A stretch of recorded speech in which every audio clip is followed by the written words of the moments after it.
Well, F you too. Let's begin.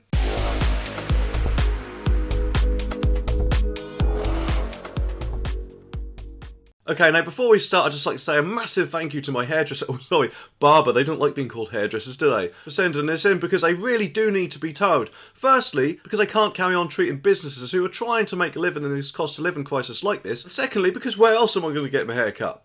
So let's get into this. Okay, as usual, we start in the top right-hand corner with their dreaded TV licence logo.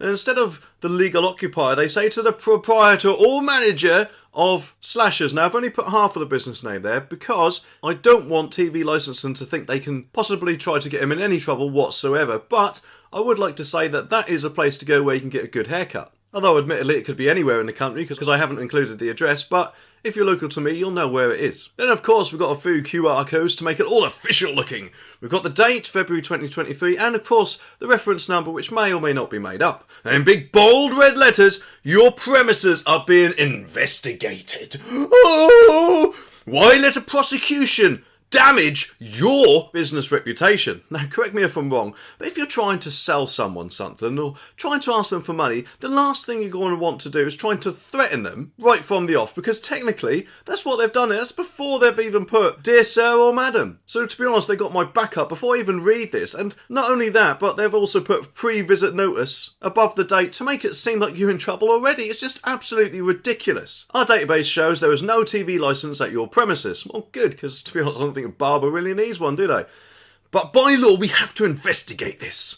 We know there may be many pressures on your business, and we don't want to add to them. But of course, you're doing it anyway by sending these sort of letters out in the first place. So you're kind of going against what you said, aren't you? To avoid inconvenience and the damage of prosecution, or another threat, thank you very much, could do to your reputation, please contact us today. Well, I'm surprised you didn't put "you must contact us." You actually used the word "please." Shouldn't have that been before all the threats? And in bold letters, because of course this is really serious now. If customers or staff on your premises are watching or recording live TV programmes on any channel or device, or downloading or watching BBC programmes on iPlayer, they must be covered by a TV licence. Well, hang on a minute. How's that the business's fault? Surely if they're doing it on a mobile device, then that will be covered by their own home TV licence. Unless, of course, it is plugged in, because apparently they are seen as somehow not mobile. But to be honest, I don't know of any place or business that would actually let you plug in your mobile devices to charge up. Unless, of course, it's a pub or somewhere like that. The only way to be sure that they're covered is for you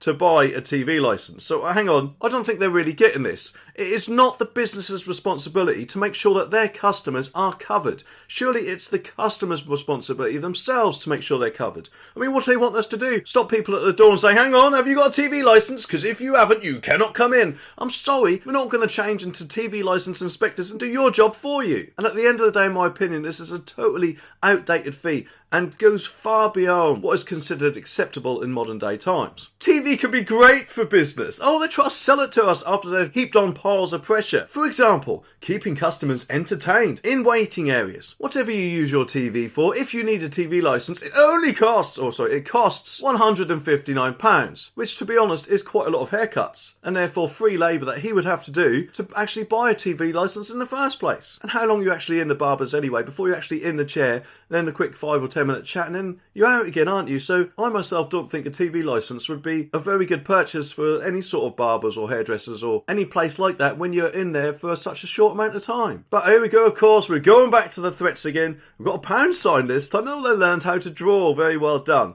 Buy your TV licence now. And it gives the TV licence address, which of course no one should ever go to in my opinion. /pay or call, and it gives the number, where no doubt of course if you try to call them, they'll actually try to tell you that you actually do need a TV licence, when of course you may not, and try to convince you to buy one. And we've got another draw, and again, little mouse this time. Oh, well done. If customers and staff never watch or record TV licence and live programmes, and never download or watch BBC programmes on iPlayer, tell us at TV licensing and the web address, or call the same number. Now, I don't know if it's just me, but shouldn't that have really been put before anything, especially that red section at the top? They've just worded this letter completely wrong in my opinion. They just seem to be like the playground bully, don't they, thinking that they'll get a result by trying to threaten you out of your lunch money, when in my opinion this is just completely disgraceful, and they shouldn't be allowed to do this sort of thing in this day and age. And if it was any other company, they'd probably be on BBC Watchdog themselves, wouldn't they? And a red box, because this is getting serious now.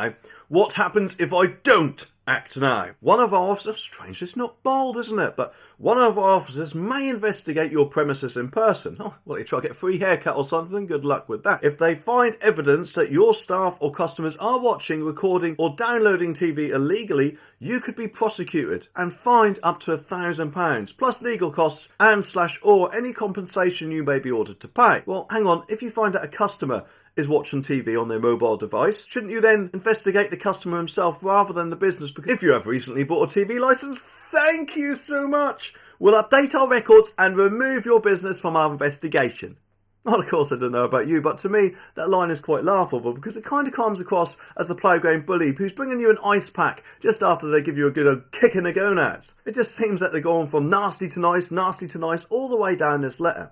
Yours faithfully, Jane Jeffers, and of course, she gets about everywhere nowadays, doesn't she? Kind of like my ex-girlfriend. But before we get on to the next letter, which shows how this sort of thing came about, look at this next bit, because this is just priceless in my opinion. If your business name or address details are wrong, please update them at this address or this number, or by using a form over the page, because of course, we want to know who you are, so we can try to get you even more. It's just absolutely mental, isn't it? Okay, let's move on to this next letter. Okay, now as before, we've got the TV licence logo, address, but this time we've got unlicensed business, so they're trying to just give you a heads up at this point, I'm guessing.